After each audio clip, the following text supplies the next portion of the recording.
what we'll do. Love one another, love one another with a love like no other that we found in you. Love one another, yeah, love one another, that's what we'll do. We're alive to love one another. We're alive with love like no other.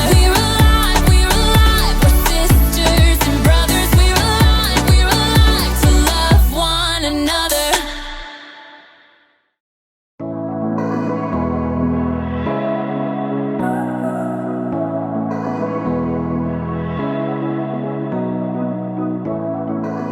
What's up, everybody? Erica here, and I am so happy to have you on my block.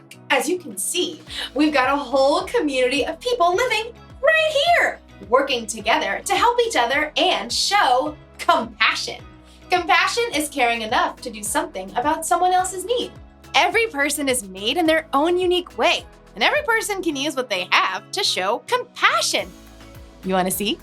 They can build things. Ooh, I know. They can fix things.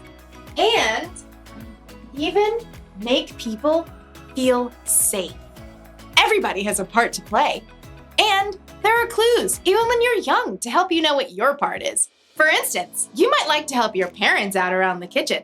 Someday you may be a chef.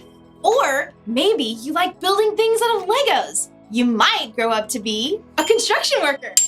Oh, these are not toys. What if you really love animals? Oh, how cute! Someday you could be a veterinarian.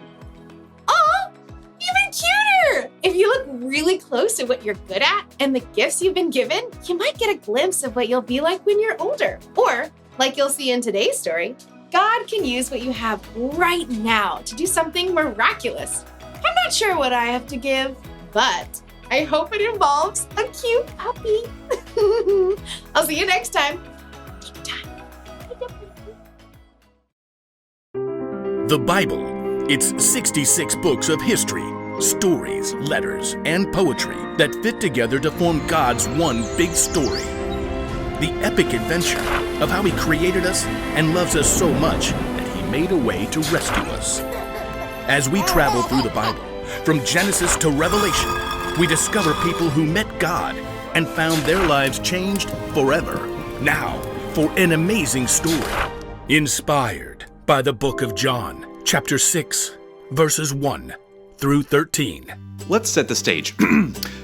Jesus had been performing amazing miracles and healing people. Great crowds gathered wherever He went. So, when Jesus needed a little time away, He crossed the Sea of Galilee with His friends. He was probably looking forward to a quiet day on the mountainside, overlooking the lake. But the crowds had followed. Oh, you've got to be kidding me. Looks like thousands. Should we send them all away? No, I'll talk to them. Even though He was tired, Jesus welcomed the people. He could see the hunger in their hearts, so He sat down on the mountainside and began to teach them. I am the bread of life. Whoever comes to me will never go hungry. Through the heat of the day, Jesus kept speaking to the people. As the sun sank lower, though, people started getting restless. See, nobody planned to stay there the whole day, and everybody was getting hungry. Well, Jesus knew how He would provide a meal, but first, He spoke to His friend Philip. Where can we buy bread for all these people to eat? Philip's eyes widened as he looked down over the mountainside. There are thousands of people here. Even buying enough bread for everyone to have one bite would take more than half a year's pay. Feeding this crowd certainly seemed like an impossible job. Jesus' friends started to check around, trying to see if anyone at all had brought along some food. Now, imagine you are there, on that very same hillside. Early this morning, you heard footsteps and excited voices just outside your home. They say Jesus is heading for the lakeshore. Now, you had never seen Jesus, but you had heard a lot about Him, so you begged your mom to let you go along, please. Please, please, please. It's not far. And she said yes, which is pretty amazing, but she wouldn't let you run out the door unprepared. Here, I've wrapped up some bread and fish for you. Thanks, Mom. So you grabbed the bundle, thanks Mom, and ran out the door, joining the crowd. When you finally reached the lakeshore, the crowd was a little overwhelming. But high up on the mountainside, you could see a man surrounded by a close-knit group of followers. Sometimes it's good to be little, so you make your way little by little uphill through the crowd. Excuse me? After a while, you were so close. You could hear Jesus. Anyone who hears my word and believes him who has sent me has eternal life. You slid under someone's elbow and found a place to sit on a little rock just a few yards away from Jesus. And all day, you listened. You weren't bored even a bit, because somehow everything Jesus said, it seemed like he was saying it just to you. In fact, you even forgot to eat your lunch. Oops. Guess I am kind of hungry. Now you can see other people are getting hungry too. And Jesus has taken a short break to talk with his friends, and then you're sad because Jesus is probably planning to send everybody away to get their own food. But then, a few of his friends start walking through the crowd. Does anyone have any food? Nothing here, I'm sorry. Oh, you really want your bread and fish at this point, but as tired and hungry as you are, you know Jesus has been working hard all day. So, you clear your throat, and then you say, I do. Great. What do you got? 5 little loaves and 2 fish. Not much. I know, but Jesus can have it. Well, thank you. Come along. You follow Jesus' friend Andrew right up to Jesus. Here's a boy with 5 small loaves of barley bread and 2 small fish. It won't go far in such a large crowd. Jesus turns and looks right at you. He can see you're hungry and that you've chosen to give up your lunch anyway. And then he smiles. It's the best thank you you've ever gotten. He reaches out his hands and you give him your food. Then Jesus turns back to his friends. Have the people sit down. Jesus' friends exchanged surprised glances, but then they started gesturing to the crowd. All right, everyone sit down. Plenty of room. Like a slowly rolling wave from front to back, you see all the people sit down. Then, right beside you, Jesus takes your 5 small loaves of bread and 2 small fish, and he lifts them up to heaven. Father, thank you for this food you've given us. Then, Jesus takes the loaves and breaks them. He begins handing them out to his friends and to the people in the first rows on the ground.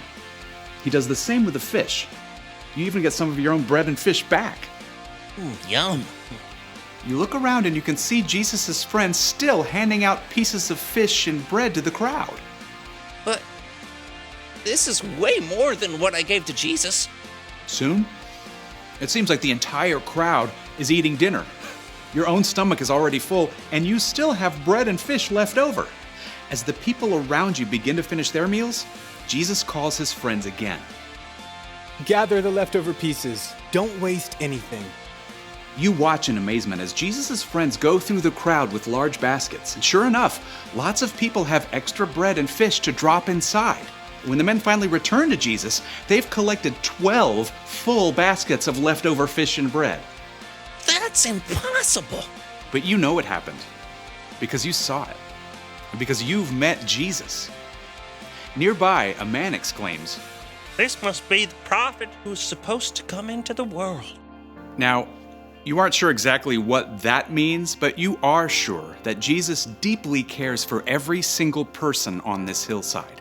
And you're sure that he can take your small lunch to meet every single person's need.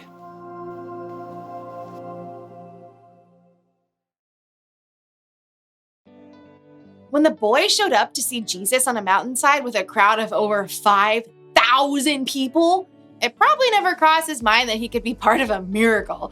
All he had to offer was 5 loaves of bread and 2 fish, and God used it to feed everyone. You never know what God's going to do when you use what you have to help others.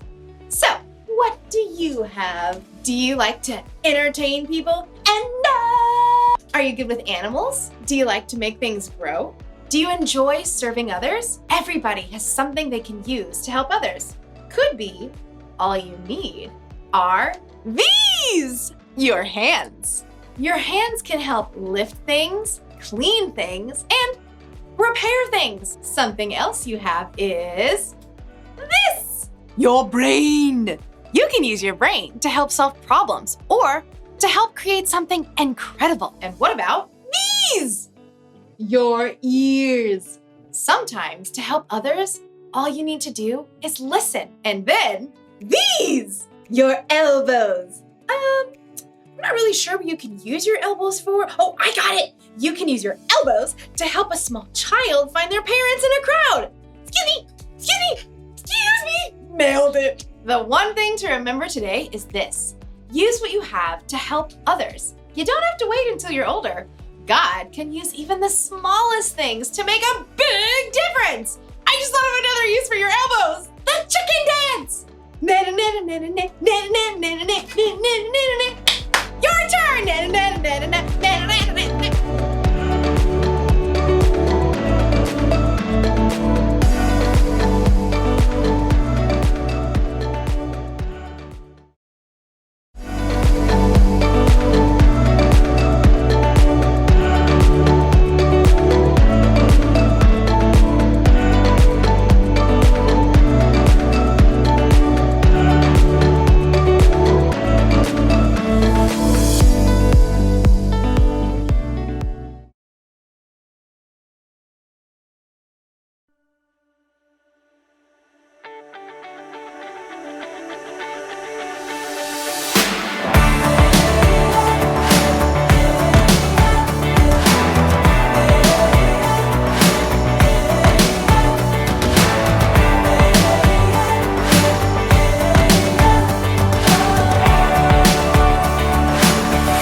hearts out there are hurting. So many people who need love.